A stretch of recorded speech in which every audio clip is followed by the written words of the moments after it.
Everyone, good morning সবাইকে। কেমন আছো তোমরা সবাই? আশা করি ভালো আছো। আমিও খুব ভালো আছি। আমি অঞ্জলি নতুন একটা ভিডিওর সাথে তোমাদের কাছে হাজির। হচ্ছে থার্ড ডের ব্লগ। আমাদের বোলপুর থেকে যাওয়ার পালা এখন। কিন্তু রাত্রেবেলা অনেক রাত্রে ঘুমানো হয়েছে কীর্তন করে, কারণ আগের ভিডিওগুলো দেখলেই তোমরা বুঝতে পারবে আমরা কি কাউতালি করেছি রাত্রেবেলা।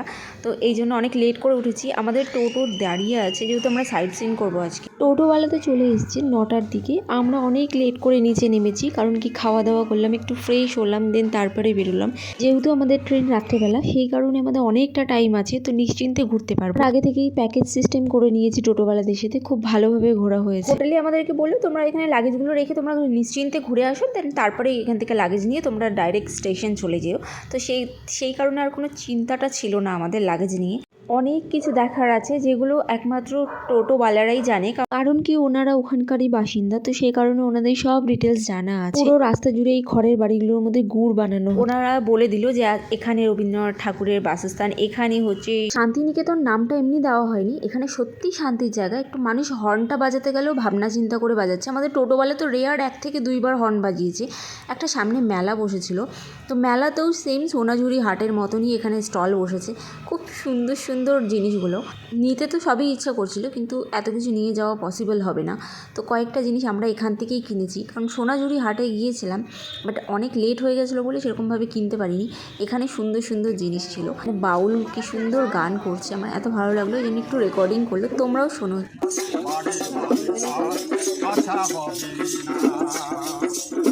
এমন মানব জনম আর হবে না, বাড়ি বাড়ি আর আশা হবে না।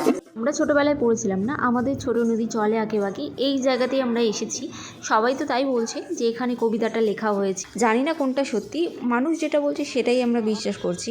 এখানে একটা ছোট্ট নদী ছিল, ওই নদীটার সামনে একটা হাটটা বসেছিল, আর এই জন্যে পপুলার। সেরকম কিছু নেই দেখার মতো, যেহেতু এখানে হাটটা বসে সেই কারণে এখানটা একটা ট্যুরিস্ট স্পট হয়ে গেছে। এখানে অনেক চাষবাস হচ্ছে, কেউ আলু লাগিয়েছে, কেউ ধান লাগিয়েছে, কেউ সরষা লাগিয়েছে।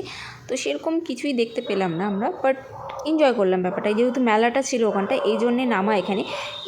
যেহেতু ওটা একটা নদীর চর, তো সেই কারণে প্রচণ্ড ধুলা ছিল, এই জন্য বেশিক্ষণ ছিলাম না এখানে। এই নদীটা দেখে এক একজন এমন কমেন্ট করছে, মানে হাসি পেয়ে যাবে রীতিমতো। ভিডিওতে বোঝা যাচ্ছে না, এদিকে সারি সারি তাল গাছ আছে আর কাশ কোথায় বসছিল এই চড়ে। সেই দিনকেও প্রচণ্ড ঠান্ডা ছিল, দেখো পুরো রাস্তা কুয়াশায় ঢেকে গেছে। আমরা টোটোতে বসে চুপটি মেরে দেখছি, আর টোটোওয়ালা দেখিয়ে দিচ্ছে এখানে এটা আছে, ওখানে ওটা আছে। মাটি সেন্টার মানে উপাসনা মন্দির, এখানে উপাসনা করা হয় প্রতি বুধবার। আচ্ছা, কাঠগুলো সব বেলজিয়াম থেকে আনা হয়েছে, আর টালিগুলো সব ইতালি থেকে আনা হয়েছে।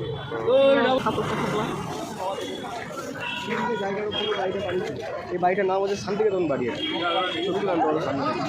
নন্দন আর্ট স্কুল, নন্দলাল বসুন্ধরার নাম দিয়েছে নন্দন আর্ট স্কুল এটা। আর ডান দিকে হলঘরটা দেখছেন, এটা নাট্য নাচ, এখানে রিহার্সাল হয়। আর ওই মঞ্চটা দেখতে রক্ত করবী রবীন্দ্রনাথ ঠাকুর নাট্য করেছিলেন এই মঞ্চ থেকে।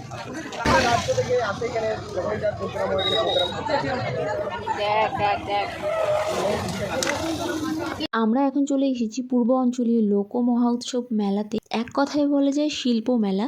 বিভিন্ন রাজ্য থেকে এখানে আসে অনেক রকম সাংস্কৃতিক অনুষ্ঠান করতে। এখানে রোজ কিছু না কিছু প্রোগ্রাম হতেই থাকে, আজকেও প্রোগ্রাম চলছে। পরিবেশটা খুব সুন্দর, রবীন্দ্রনাথ ঠাকুরের গান চলছে চারিদিকে।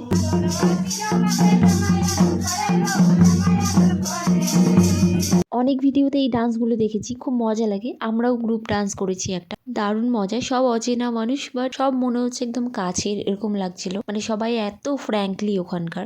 ভেতরে ক্যান্টিনের মতো করা ছিল, প্রচন্ড খিদা পেয়েছে, তো জন্য ভাবছি একটু কিছু খেয়ে নিই। এখানে সব সাউথ ইন্ডিয়ান ধোসা, ইডলি, সাম্বার এগুলোই ছিল। তো এগুলো খেয়ে আবার বেরিয়ে গেলাম আমরা অন্য একটা ডেস্টিনেশনে। আমাদের বাড়ি ওরকম জানিস, ওদের 3তলা বাড়ি।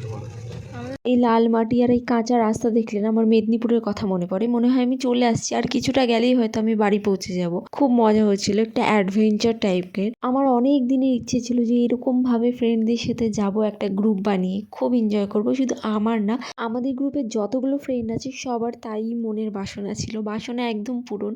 এরা এখানে কম্পিটিশন করছে কে কত দূরে ফেলতে পারে ঢিলটা। ওখানকার নামকরা রেস্টুরেন্ট 2 কন্যা, এখানে ভেবেছিলাম খেতে যাব, কিন্তু এত ভিড় ছিল, অলরেডি ওয়েটিং ছিল আরও 2-3 ব্যাচ, পুরো ফুল ছিল। এই জন্য আমরা দাঁড়ালাম না, আর অনেক লেট হয়ে যাবে যেহেতু ট্রেন আছে রাত্রেবেলা। আমরা অন্য রেস্টুরেন্টে খাওয়া দাওয়া করে বেরিয়ে গেলাম। এরপরে যে ট্রেনটা আসবে ওই ট্রেনটাতে আমরা যাব।